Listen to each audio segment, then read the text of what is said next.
السلام علیکم ورحمۃ اللہ وبرکاتہ۔ الحمد للہ رب العالمین والصلاة والسلام علی اشرف الانبیاء والمرسلین نبینا محمد صلی اللہ علیہ وسلم۔ محترم سامعین و ناظرین کرام اور اسلامی بھائیوں، آج انشاءاللہ ہم آپ کو اس ویڈیو کے اندر بتلائیں گے حرام دھن کھانے کا انت، یعنی حرام مال کھانے کا انجام کیا ہے۔ وہ مال جو ناجائز طریقے سے حاصل کیا گیا ہو، مثلا سود ہو، چوری کا مال ہو، رشوت کا مال ہو، خیانت کیا ہو یا غصب کیا ہو کسی کا مال، یا دھوکے سے لے کسی کا مال، ظلم اور حرام پیشے کے ذریعے سے سب حرام ہے۔ ایسی کمائی اسلام میں سخت منع کیا ہے اور یہ گناہ کبیرہ ہے۔ جو ان حرام کاری کے ذریعے زندگی گزارتا ہے ان کے لیے دنیا اور آخرت دونوں میں رسوا کن عذاب ہے۔ ابن عمر رضی اللہ تعالیٰ عنہ فرماتے ہیں، تم میں سے ایک شخص مانگتا رہتا ہے یہاں تک کہ اللہ تبارک و تعالی سے جا ملتا ہے۔ قیامت میں اس حال میں آئے گا قیامت کے دن کہ اس کے چہرے پر گوشت کا ٹکڑا نہیں ہوگا۔ یہ اس شخص کی ہے۔ جب ایک آدمی بھیک مانگنے کی اتنی بڑی سزا ہے تو حرام خوری کرنے کا اور حرام کاری میں زندگی بسر کرنے کا کیا سزا ہوگی۔ اللہ تبارک تعالی ہمیں کسب حرام اور اکل حرام سے بچائے۔ حرام خور کی سب سے بدترین سزا یہ ہے کہ وہ جنت سے محروم ہو جاتا ہے۔ نبی کریم صلی اللہ علیہ وسلم نے ارشاد فرمایا، وہ گوشت جنت میں نہ جا سکے گا جس کی نشو و نما حرام مال سے ہوئی ہے، یعنی حرام گوشت دوزخ کا زیادہ مستحق بنے گا۔ اس لیے ہمیں اور آپ کو حرام سے بچنا چاہیے اور حلال روزی تلاش کرنا چاہیے۔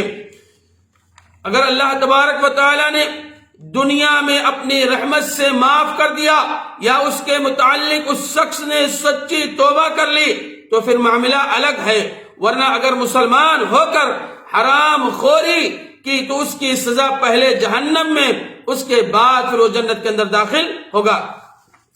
اگر کسی نے کسی کی زمین کو غصب کر لیا تو اسے قیامت کے دن زمین میں دھسا دیا جائے گا، اور نبی کریم صلی اللہ علیہ وسلم کا فرمان ہے، جس نے کسی کی زمین ظلم سے لے لی اور اسے قیامت کے دن 7 زمینوں کا طوق پہنایا جائے گا، یعنی 7 طبقوں میں اسے دھسا دیا جائے گا۔ اسی طریقے سے حرام کمائی کھانا قبولیت دعا کے لیے سب سے بڑی رکاوٹ ہے۔ انسان اگر دعا کرتا ہے اس کی دعا قابل قبول نہیں ہوتی ہے تو حرام طریقے سے اگر وہ کرتا ہے تو اس کی دعا قابل قبول نہیں ہوگی۔ حضرت ابو ہریرہ فرماتے ہیں، اللہ کے نبی علیہ السلام نے ارشاد فرمایا، اللہ کے نبی صلی اللہ علیہ وسلم نے فرمایا، لوگو بے شک اللہ تبارک و تعالی پاک ہے اور پاکیزہ اشیاء قبول کرتا ہے۔ چنانچہ اللہ تبارک تعالیٰ نے متقی لوگوں کو بھی وہی حکم دیا جو رسولوں کو حکم دیا۔ اے رسولو، پاکیزہ چیزیں کھاؤ، نیک عمل کرو، بے شک تم جو بھی کرتے ہو اللہ تبارک و تعالی اس سے بخوبی ہے، اسے جانتا ہے۔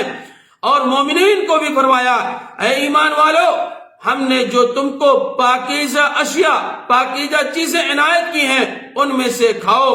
پھر اس کے بعد آپ صلی اللہ علیہ وسلم نے فرمایا، ایک آدمی کا ذکر فرمایا جس کے لمبے سفر کی وجہ سے اس کے بال پراگندہ تھے، بکھرے ہوئے ہیں، اور اپنے دونوں ہاتھوں کو آسمان کی طرف اٹھا کر کے دعا کرتا ہے اور کہتا ہے، یا ربی یا ربی یا ربی، اے میرے رب اے میرے رب۔ اس کا یہاں تک کہ اس کا کھانا حرام، اس کا پینا حرام، اس کا سونا حرام، اس کی ساری چیزیں نشو و نما حرام طریقے سے ہوئی ہے تو اس کی دعا کیسے قابل قبول ہو سکتی ہے؟ تو گویا کی دعا کی قبولیت میں ایک رکاوٹ یہ بھی ہے حرام مال کھانا۔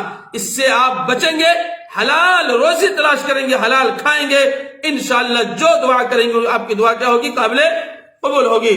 اسی طریقے سے صدقہ کی عدم قبولیت، عبداللہ بن عمر سے روایت ہے کہ رسول اللہ صلی اللہ علیہ وسلم نے فرمایا کوئی نماز بغیر طہارت کے قبول نہیں کی جائے گی اور نہ ہی حرام مال کا کوئی صدقہ قبول کیا جائے گا۔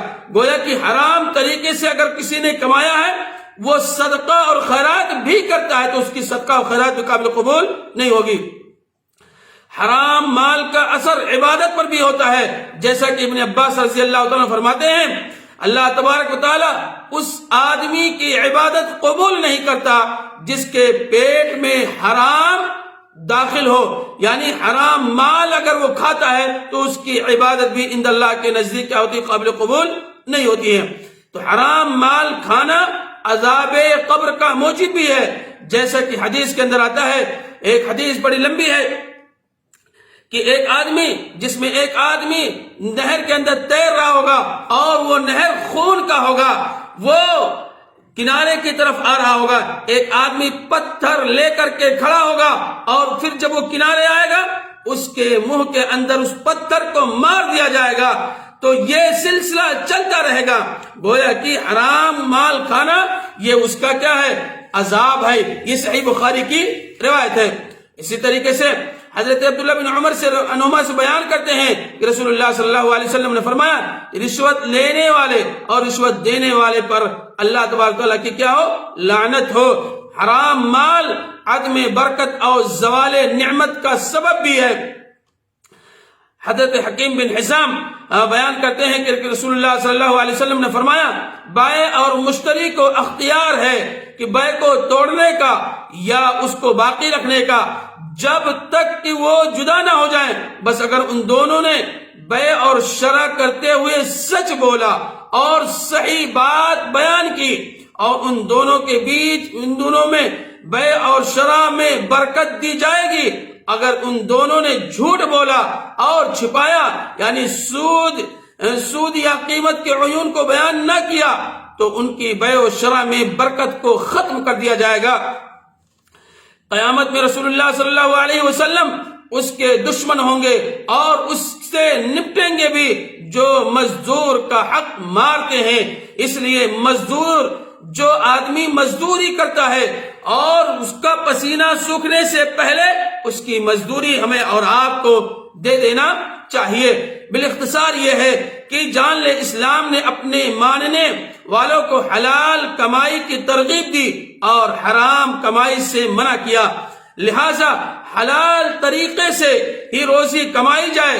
سلف صالحین حرام کمائی بلکہ مشتبہ امور سے بھی بچتے تھے جس کا اسلام نے حکم دیا ہے، مگر آج کا زمانہ نبی کریم صلی اللہ علیہ وسلم کے فرمان کا مصداق ہے کہ ایک ایسا زمانہ آئے گا جب لوگ حلال اور حرام کی پرواہ نہیں کریں گے۔ میرے بھائیو، کوئی بھی چیز ہو تھوڑا کھائیں لیکن حلال طریقے سے محنت کر کے انشاءاللہ اللہ تبارک و تعالی اس حلال روزی کے اندر برکت عطا فرمائے گا اور حرام سے بچیں گے، انشاءاللہ آپ کو دنیا اور آخرت دونوں میں کامیابی اور کامرانی ملے گی۔ اللہ رب العالمین سے دعا ہے الہ العالمین ہم تمام مسلمان بھائیوں کو حلال روزی کھانے کی توفیق عطا فرما اور حرام روزی سے بچا لے، آمین یا رب العالمین۔ السلام علیکم ورحمۃ اللہ وبرکاتہ۔